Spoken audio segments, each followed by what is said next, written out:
Уважаеми дами и господа, уважаеми братя и сестри, щастлив съм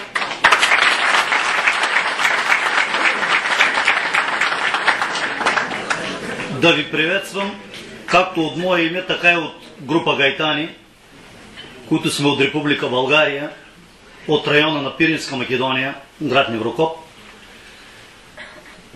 Щастлив съм да присъствам и сред вас и да ви подкрепим в едни много искрени и добронамерени ваши искания,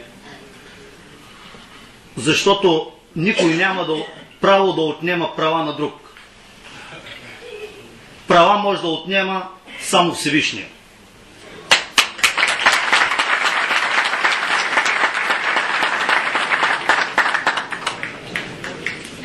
Нека и на Балканите най-после всеки един етнос да получи това, което им се полага по право.